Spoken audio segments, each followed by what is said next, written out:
Всем привет! Сегодняшнее видео я посвящу потрохам или внутренностям зарядного модуля автомобиля Kia Soul. В первой части я его снимал, показывал, что к чему, а во второй части мы познакомимся, что находится внутри. Итак, смотрите, здесь в этой основе есть рубашка охлаждения. Вот один патрубок и вот второй патрубок. То есть тут внизу циркулирует охлаждающая жидкость. Я думаю, там лабиринт, и через основу корпус алюминиевый, он хорошо проводит тепло. И, соответственно, от вот этих вот двух плат тепло уходит в корпус, и из корпуса забирается антифризом и идет на радиатор. Интересный момент, здесь находятся 3 трансформатора, и они тоже сидят на теплопроводной пасте.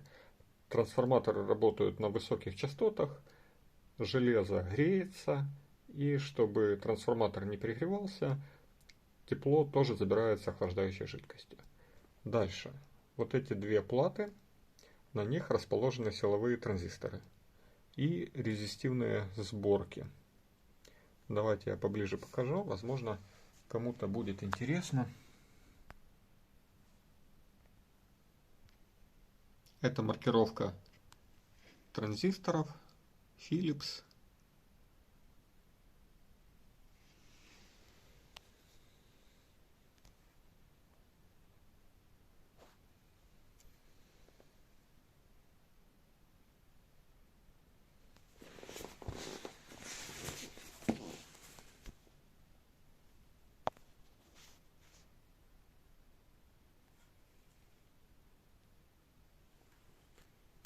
Маркировку этих я, к сожалению, не могу увидеть. Она залита лаком. Так что, кому интересно, конечно, извиняйте. Но даже мне тут ничего не видно. Что еще интересного? Интересные вот такие вот теплопроводные подкладки. Их несколько. Здесь я покажу саму плату, которую я снял. И что там будет. Здесь установлено реле. Здесь установлены конденсаторы. Здесь, по всей видимости, диодный мост. И это подкладка под конденсаторы. Внизу больше интересного нет. Сейчас покажу, как устроена плата. Значит, еще момент. Вот эти вот выводы втыкаются в плату. Посмотрите, как их много. Давайте посчитаем вместе. Раз, два, три, 4, 5, 6, 7, 8, 9. То есть 9 у 5 будет 45, если я правильно посчитал. Ну, не суть важно. Все эти 45 выводов, они пытаются удержаться, и поэтому вот с ними надо поморочиться, чтобы выпаять. Помог, в конце концов, 80-ваттный паяльник и оловоотсос. Таким образом я снял плату. Теперь давайте посмотрим, как выглядит плата. Крупным планом плата выглядит вот так. В принципе, вы ее видели на предыдущем видео, чем я занимался на плате. Поменял 2 конденсатора. Конденсаторы, кстати, есть нюанс по ним. Конденсаторы я выбрал вот такие вот. Vimo 1 микрофарад, вернее, на 630 вольт постоянного тока с погрешностью 10%. Этот конденсатор немножко по своим характеристикам не дотягивает до того, который был.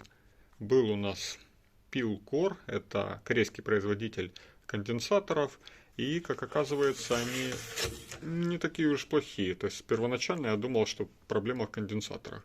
Нет, кондеры очень даже неплохие, и я выходил из той ситуации, которая сейчас есть на рынке. Сейчас не очень хорошая ситуация, насколько вы знаете, в Украине.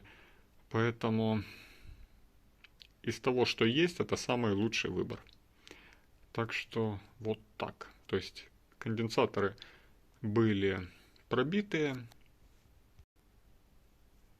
Вот так выглядят они вблизи. Это явный перегрев. Я померил емкость. Емкости эти конденсаторы не имеют. То есть у них внутренний обрыв. Они не работают. Дальше. Кроме конденсаторов в этой плате была еще одна беда. Давайте посмотрим.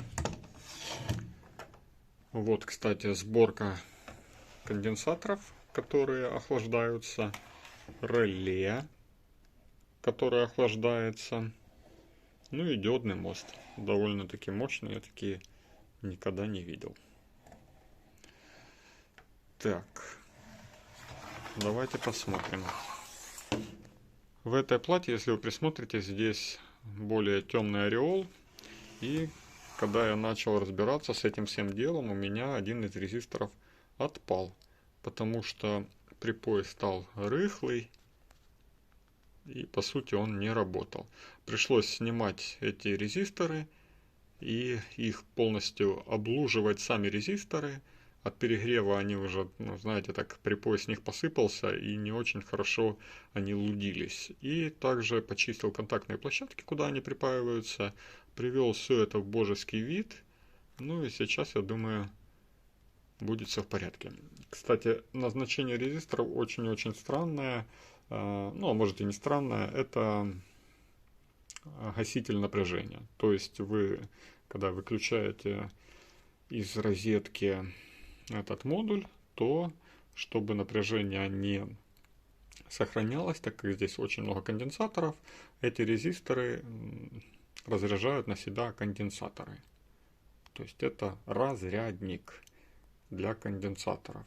Ну и, соответственно, все время, пока модуль воткнут в розетку, эти резисторы тоже потребляют ток и греются. То есть такое паразитное нагревание, и поэтому мой совет: не держите зарядное в розетке без необходимости.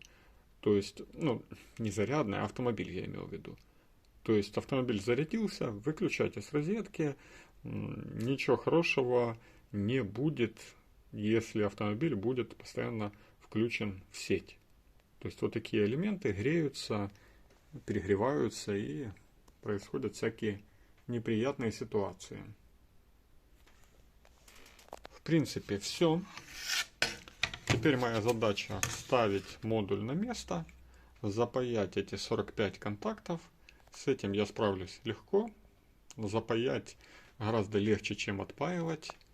Ну и будем ставить все на место, проверять, смотреть, работает ли или не работает. Кстати, интересный момент по этим резисторам. Я, честно говоря, думал, что это варисторы, но это не так. То есть мне пришлось припаять два провода к одному из резисторов и попробовать, меняется ли его сопротивление при нагреве. Но сопротивление не менялось, оно было константное.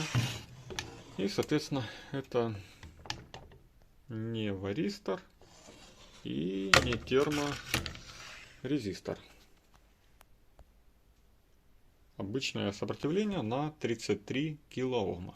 Если у вас они вдруг посыпятся, и вы не найдете в своей плате, знайте, это обычное 33-килоомное сопротивление.